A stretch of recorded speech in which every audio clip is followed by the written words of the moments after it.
Eh bien bonsoir, je suis ravi d'être avec vous ce jeudi soir, ce jeudi 11 juin, c'est Noël Clément qui vous présente le Market Inside ainsi que la clôture du marché européen. Vous avez en incrustation le rappel légal et tout de suite après nous allons traiter donc des actifs. Mais tout d'abord, donc regardez donc en ce qui concerne justement la partie donc que nous allons traiter, c'est le DAX, ensuite le S&P, on terminera donc par le pétrole.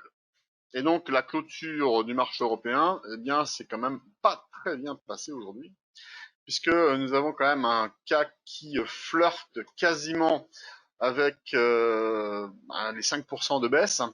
Le DAX guère mieux, puisque lui il se trouve à moins 4,47%, avec un DAX donc qui passe en dessous de 12 000 à 11 970 29. Bon, j'espère que ça ne bougera plus. Ensuite, nous avons un CAC qui, lui, donc baisse de 4,71%, en passant évidemment en dessous des 5000, puisqu'il perd 237 points. Il est donc à la clôture ce soir à 4815,60. Et donc, si je reprends le DAX, c'est pour faire écho aux deux Market Inside du 9 juin, c'est-à-dire donc il y a 2 jours pour le DAX, et du 8 juin, donc du lundi 8 juin donc pour le S&P. Et il me semblait intéressant de faire un suivi justement par rapport à ce qui avait été avancé à ce moment-là, puisqu'on était en plein rallye haussier, et que depuis, eh bien, les choses donc ont considérablement changé. Et donc, pour quelle raison donc ça a changé? Déjà parce que donc la Fed a donné donc, je dirais son verdict hier, et donc forcément par rapport à ce qu'il a décidé, eh bien sûr, il n'a pas changé donc sa politique. Powell donc est resté sur ses positions, mais c'est au niveau de la conférence de presse où là il a commencé à dire la vérité au marché en disant qu'effectivement donc ça allait pas se faire aussi facilement que cela et qu'il était probable que ça dure donc plusieurs années, au moins 2 ans, et que il est probable que nous ayons donc une rechute. C'est d'ailleurs pour ça que la reprise en V serait plutôt une reprise en, eh bien oui, en racine carrée, c'est-à-dire qu'on rechuterait pour remonter et après se stabiliser. Bon. Et puis également, donc, bien sûr, le coronavirus qui inquiète, puisque nous avons atteint un pic record, alors que c'est quand même déjà maintenant plus de 6 mois qu'on est donc en plein dedans. Et on est passé donc justement au-delà de 135 000 nouveaux cas dans le monde. Et également donc dans les États donc aux États-Unis comme la Floride, le Texas, l'Arizona. Enfin, certains États justement donc sont aussi en train de réaccélérer le nombre de cas, donc ça inquiète forcément. Alors, ces traits-là que vous avez sur le DAX, je l'ai mis donc en délit pour reprendre justement l'approche du mardi 9 juin, parce que je parlais justement du fait, comme le S&P, que si on avait donc justement au niveau des bandes Bollinger qui étaient donc en divergence, et bien à partir du moment où on arrêterait de diverger, c'est-à-dire que la partie de la bande Bollinger inférieure qui elle donc baissait et la partie donc supérieure de la bande Bollinger qui montait, à partir du moment donc où en bas on arrêterait donc de baisser, on remonterait, on aurait un arrêt momentané ou définitif de la hausse. Et depuis, eh bien, effectivement, ça s'est passé. Et j'avais fait donc une esquisse justement donc de ces bandes Bollinger, et j'avais donc également donc dessiné une possibilité donc pour montrer comment donc ça pouvait se passer. De la même manière, au-dessus, eh bien, j'avais parlé également que normalement on devrait converger donc avec la bande Bollinger supérieure pour après donc terminer donc cette bulle qui était en train de se former. Et donc, en réalité, on n'est pas monté si haut, et donc cette convergence est arrivée donc beaucoup plus tôt, et donc elle est en train donc de prendre cette forme-là, et la bande, eh bien, au lieu de continuer à monter, eh bien, elle s'est arrêtée donc relativement tôt parce que, bien, tout simplement, les prix ont repris donc une toute autre allure, et il s'est arrêté donc sur la toute première résistance. On avait parlé justement des 88,6% de Fibonacci, et c'était vraiment l'ultime niveau, l'ultime retracement qui pouvait donc s'inscrire encore dans une phase de rebond, mais toujours dans une phase baissière. Et également, donc, je m'étais permis également de faire donc ce trend en pointillé ici, qui permettait donc de voir que bien on était inscrit vraiment dans un trend haussier, mais également donc il était possible donc de venir prendre position si on venait donc à corriger, de revenir sur une zone d'inversion de polarité. Cette zone d'inversion de polarité était issue du rebond que nous avons eu entre le 28 février et le 6 mars. Cette zone donc qui avait fait donc une escale, hein, j'avais appelé ça un refuge, comme en haute montagne, avant donc de sombrer dans la détresse, eh bien, cette zone qui était un support est devenue une résistance, et à partir du moment où on l'avait franchie, pouvait devenir à nouveau donc un support. Et nous sommes en plein dedans. Mais vraiment, ça s'est fait vraiment très très très vite, hein. C'est un peu normal d'ailleurs, parce que quand on a un marché qui monte avec une telle fougue et une telle velléité, eh bien forcément donc parfois donc on peut monter aussi vite et descendre de la même manière. Sauf que là maintenant donc on retrouve à nouveau une zone qui est illustrée en début donc par la moyenne mobile à 377 périodes qui est en marron et la 144 qui est en orange. Mais la 144 est toujours en dessous de la 377 et en ce sens elle est toujours baissière. Pour qu'elle repasse haussière, il faudrait déjà qu'elle soit vraiment en inclinaison donc avec une pente plus importante à la hausse, mais surtout qu'elle croise à la hausse la moyenne mobile à 377 périodes. Là, je recule un petit peu pour vous montrer que depuis donc justement la phase haussière, eh bien nous avions eu eh bien simplement la MM5, 144 qui était au-dessus de la 377, la 55 en bleu ou en violet qui était au-dessus de la 144, et donc tout s'est inversé.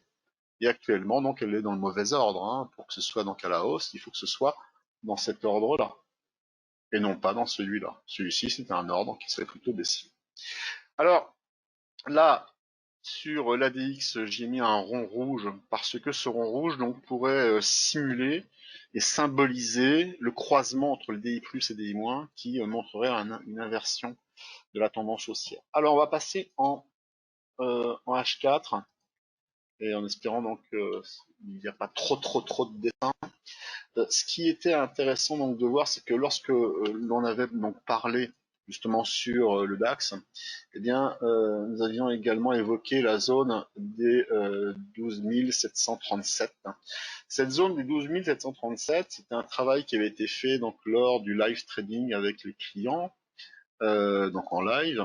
Et donc cette zone-là, donc, elle avait été calculée d'une façon assez simple qui symbolisait tout simplement le médian donc de ce chandelier que nous avions là, puisque généralement quand on a donc un Marubozu baissier comme celui-ci, eh bien au niveau de sa médiane, elle fait résistance. C'est-à-dire pour ça que nous l'avions tracé. Alors on l'avait tracé donc pendant cette séance, hein.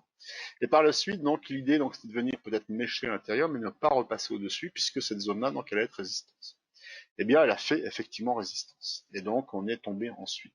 Il y avait aussi un autre aspect que nous avons vu également en direct. Et donc là, je le partage avec vous sur ce Market Inside. En chandelier japonais, nous appelons cela donc une structure en 3 méthodes baissières. La première méthode, eh bien, c'est une bougie qui baisse et qui est donc fortement donc baissière, un Marubozu, donc un grand chandelier. Ensuite, la deuxième méthode, c'est une méthode en dérive latérale, qui doit normalement donc voir des bougies donc évoluer à l'intérieur du corps, sans le déplacer, dans l'idéal, hein. Parfois ça dépasse un peu, mais par la suite, la troisième méthode, c'est une bougie qui rappelle donc la première et qui repart à la baisse. Et donc la rupture baissière et donc l'activation donc de cette structure qui est appelée donc comme étant une structure de continuité baissière. Et là, c'est un peu étonnant parce que la continuité baissière, en réalité, eh bien, ce serait plutôt un retournement. Bon, en réalité, le retournement, donc, il est possible qu'on le voit différemment. Donc, me permet ici donc de tracer. Ça, c'est un travail que l'on avait fait ensemble. Je ne dirais pas qui donc avait eu cette bonne idée, mais donc je m'inspire du travail qui a été fait donc en commun lors du live trading. Eh bien, nous avions ici sur le DAX en H4 une structure en épaule, en tête et en épaule. Vous commencez déjà à connaître maintenant la forme que ça peut avoir. Et la ligne de coup donc prenait donc justement donc les bases qui sur lesquelles donc le marché donc s'était appuyé. Et pour voir donc la projection donc de cette structure qui est donc une structure baissière, eh bien on prend la tête et puis on copie cette tête et on la met au niveau de la sortie. Et là normalement donc nous avons donc un premier objectif. Et ce premier objectif donc il a été bien sûr largement atteint puisque on a hésité donc au travers donc de 2 bougies qui correspond à peu près donc à une journée puisqu'il y a 2 fois 4 heures. Et là maintenant donc on enfonce assez considérablement. Et là l'inquiétude maintenant donc c'est de voir est-ce que nous allons nous arrêter donc dans cette zone d'inversion de polarité, c'est ce qui était donc imaginé, ou est-ce que justement donc nous allons donc l'enfoncer et casser également donc cette oblique baissière. Le marché très clairement donc s'inquiète beaucoup, mais après avoir parti dans une euphorie, je crois que dans ce type de cas, les émotions, autant qu'elles ne peuvent pas être, euh, euh, on va dire d'une façon donc raisonnée, eh bien, elle peut être aussi donc déraisonnée donc dans le sens de la baisse. Il n'y a vraiment pas de stabilité dans ce marché. Alors, nous allons passer donc sur le, le S&P 500. Puisque le S&P 500, eh bien, ce qui est intéressant de voir, c'est que il avait été traité le 8 juin. Et le 8 juin, eh bien, nous avions eu tout simplement donc l'idée également de traiter avec les mêmes choses avec les bandes Bollinger qui étaient donc en train donc, de diverger. Et l'idée donc c'était que à partir du moment où on arrêtait donc cette divergence, c'est-à-dire que la bande inférieure donc remontait, on avait un arrêt donc de la hausse. Et puis aussi l'idée donc de voir que si nous avions un refermement donc de ces bandes, et bien là donc la bulle donc serait terminée. Il y avait aussi un autre aspect qui avait été donc proposé lors de ce Market Insight du 8, eh bien c'était donc d'avoir justement une structure en ABC qui n'a rien à voir avec la structure en biseau justement qui était en ABC dans cette forme-là, mais surtout donc cette baisse qui est donc tout simplement donc une correction. Quand on est donc en hausse, comme là on revient donc d'une hausse très très long terme qui date de 2009, le marché n'a pas arrêté de monter sur le S&P, eh bien on corrigerait en définitive toute cette hausse depuis 2009 et donc elle est quand même partie donc pour le S&P depuis 666 points quand même pour monter jusqu'à 3400 points. Je ne sais pas si vous imaginez un peu ce que ça fait. Eh bien, nous aurions donc là, au travers donc de cette phase que nous sommes en train de vivre, eh bien, une correction de toute cette hausse, c'est-à-dire de 11 ans. Et généralement, donc une hausse comme celle-ci, donc depuis 11 ans, se fait en 5 vagues. Hein, si on suit les constructions héliotistes, et nous aurions donc atteint donc la 5e vague tout en haut, ce qui aurait précipité donc à la baisse une première vague correctrice en A.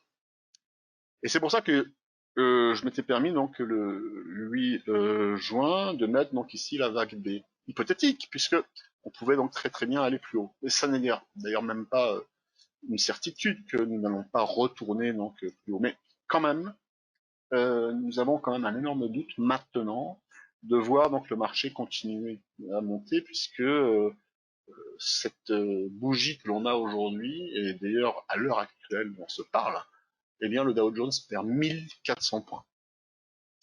Alors, est-ce que nous sommes bien dans le cas justement où nous avons donc cette fameuse vague B, sachant que si nous avons une vague C, normalement elle doit descendre en dessous de la vague A, et normalement elle doit être aussi longue que la A.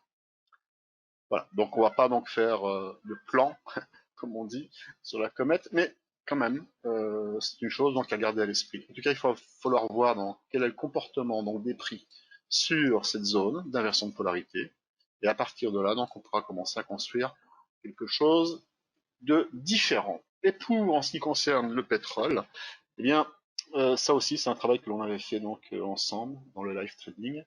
Eh bien, sur le pétrole WTI, donc il reste donc solidement haussier, mais il y avait quand même une structure également donc dangereuse. C'est marrant parce que ça rappelle cette structure que l'on vient de voir sur le DAX. C'était une structure donc en épaule, en tête et en épaule. Et avec les clients, donc il y avait donc une hypothèse, c'est de savoir que si jamais on venait donc à casser donc cette structure ici, eh bien nous risquerions donc tout simplement donc de réaliser donc projection de cette épaule, cette épaule. Et la projection de cette épaule, nous l'avions donc dessinée. C'est tout simplement donc la partie ici de la tête que nous avions ici. Nous avons reporté donc au niveau de la sortie. Et normalement, si l'objectif est fidèle à la projection, et si effectivement les prix arrivent sur ce niveau-là, nous avons un objectif de prix sur le WTI qui doit être autour des 34 $. Actuellement, nous sommes à 35. Donc franchement, on est quasiment donc arrivé donc au bout. Alors quand même, il y a un niveau de rattrapage puisque nous avons nos moyennes mobiles à 377 périodes qui quand même là, pour cette fois-ci, elle est passée à la hausse. Nous avons la 144 en orange qui l'a croisée. Donc, normalement, ce point de convergence, et d'ailleurs même, on peut même rajouter encore un autre niveau qui est celui-ci, qui a un niveau donc d'inversion de polarité. Je vais le mettre avec une couleur plus foncée. Hein, donc, je vais appuyer un peu plus la couleur pour qu'on la voit bien. Et bien, cette zone-là, donc, qui faisait résistance, normalement, elle doit faire support, puisqu'on a donc une zone d'inversion de polarité. Si ça fonctionne, eh bien là, ça serait donc un bon endroit donc de rattrapage. Pour ceux qui ont shorté le pétrole, eh bien ça pourrait être un bon niveau donc de rachat, donc aux alentours des 33, 32, 33. Et peut-être que là, à ce moment-là, il y aurait peut-être aussi une bonne idée donc de pouvoir passer long. Mais on en reparlera. En tout cas, je vous souhaite une bonne soirée et j'espère donc que vous allez vous protéger au travers de stop loss, puisque c'est la seule façon donc de pouvoir conserver son capital à la condition que les stop loss fonctionnent à l'intérieur des séances, puisque quand le marché donc est fermé, lorsqu'il rouvre, comme par exemple le vendredi soir, et lorsqu'il rouvre par exemple, eh bien le lundi matin, eh bien nous risquons d'avoir ce genre de structure, et là auquel cas donc le stop loss ne fonctionne pas. Voilà, je vous remercie, bonne soirée, j'espère avec vous à très bientôt. Au revoir.